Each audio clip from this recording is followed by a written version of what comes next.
პარტნიორიდან პრობლემამდე საქართველოს ანტიამერიკული შემოbrunება. ასია დასათაურებული მოსმენა, რომელიც ამერიკის შეერთებული შტატების ჰელსინკის კომისიაში დღეს თბილისის დროით დაახლოებით 23 საათზე დაიწყება. ჰელსინკის კომისიის მიერ 2 სექტემბერს გამოქვეყნებულ ანონსში ივანიშვილის ხელისუფლება რეგიონში ამერიკული ინტერესების საფრთხედ არის მოხსენიებული. მოსმენის მიზანი კი მის გაანალიზება, რა გლობალური შედეგები აქვს საქართველოს ავტორიტარიზმისკენ სვლას. ოპოზიციაში ფიქრობენ, რომ ივანიშვილის რეჟიმის ირგვლივ ამერიკული სანქციების ყულფი სულ უფრო ვიწროვდება, რადგან შეერთებული შტატები ოცნების ანტიდემოკრატიულ ქმედებებს უპასუხოდ არ დატოვებს. ძალიან ნათლად მიუთითებს იმას, რომ ამერიკის შეერთებული შტატებისთვის მიუხედავად იმისა, რომ ქვეყანას მართავს რუსული ხელისუფლება და მიუხედავად იმისა, რომ რუსული ხელისუფლების წყალობით ჩვენ სტრატეგიული პარტნიორები ამერიკის შეერთებულ შტატებთან აღარა ვართ, მაინც საქართველო და ქართველი ხალხი იმსახურებს ყურადღებას ჩვენი ამერიკელი მეგობრებისგან. ამიტომაც ჩვენ მოლოდინი გვაქვს, რომ ყურადღება იქნება გამახვილებული ქვეყანაში არსებულ მდგომარეობაზე და ყურადღება იქნება გამახვილებული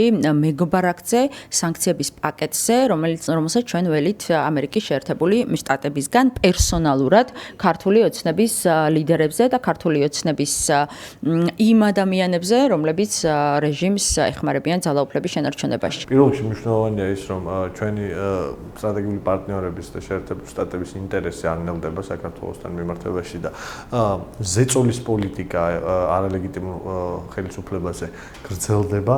მნიშვნელოვანია, რომ კიდევ ერთხელ სიტუაციის შესახებ ინფორმაციის განახლება და ამ ინფორმაციის მიწოდება შეერთებულ შტატებში კონგრესმენებისა და სენატორებისათვის დამატებითი мотиваცია და მუხტი იქნება იმისათვის, რომ საქართველოს მოქალაქეების სისტემურად მწამებლები, საქართველოს ინტერესების მტრები, რომლებიც დღეს მოკალათებულები არიან ხელისუფლებაში, იქნან დასანქცირებულები. მე პირადად იმ გადაწყვეტილებას, რაც იქნება ქართველი ხალხის მხარდამჭერი გადაწყვეტილება, ამას ვუკავშირებ იმას, რომ ამერიკის შეერთებულ შტატებში, მათ შორის ორპარტიულად ხვდებიან იმას, რომ ქართველი ხალხის დატოვება, აი ამ მოძალადე ავტოკრატიული რეჟიმის წინაშე, როგორც არის დღევანდელი ოცნება, არ შეიძლება ასე რომ თუ ამერიკის უკვე ნახეთ კონგრესი და ახლა უკვე სენატი მიიღებს და დაამტკიცებს მეგობარ აქტს და ზოგადად ის ამით გამოხატავს ხარდაჭერას ქართველი ხალხის მიმართ, ეს იქნება ქართველი ხალხის დამსახურება და ხო ერთ-ერთი იქ ყოფილი ან არსებული თანამდებობის პირის გამოსვლა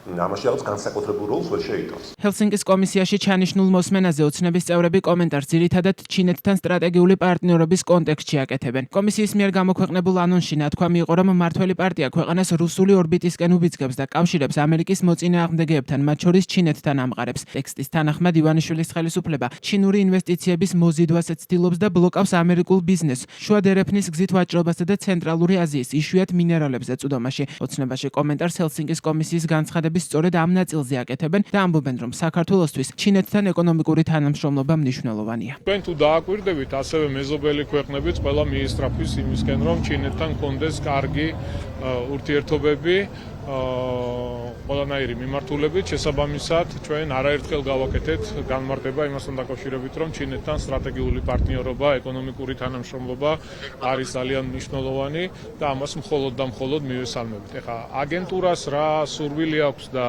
რა არის მათი მთავარი მამოძრავებელი, ეს ყველამ ძალიან კარგად ვიცით, ჩვეულებრივად ქვეყნის მტრები არიან, იმართებიან გარედან, გარე ძალების ინტერესების გათვალისწინებით, აკეთებენ ყველა მითითებას, რასაც ეუბნებიან, რასაც ავალებენ, მზად არიან და ყველაფერს აკეთებენ თუნდაც ქვეყნის ხალხის წინააღმდეგ წავიდნენ, სახელმწიფოს წინააღმდეგ წავიდნენ. მოსმენას მოწმეების სტატუსით დაესწრებიან საქართველოს მეხუთე პრეზიდენტი სალომე ზურაბიშვილი, თავდაცვის ყოფილი მინისტრი თინა ხიდაშელი და ჰადსონის ინსტიტუტის უფროსი მკვლევარი ლუკუკოფი. ჰელსინკის კომისიის მიერ გავრცელებული ანონსის თანახმად მოწმეები ამერიკის შეერთებული შტატების შესაძლო ნაბიჯებს განიხილავენ, მათ შორის ორპარტიული მეგობარი აქტის მიღებას, რომელიც მიზნად ისახავს ქართველ ხალხს შეუნარჩუნოს დამოუკიდებლობა და გაგრძელდეს ამერიკის შეერთებულ შტატებთან ხანგრძლივი და ურთიერთსასარგებლო თანამშრომლობა.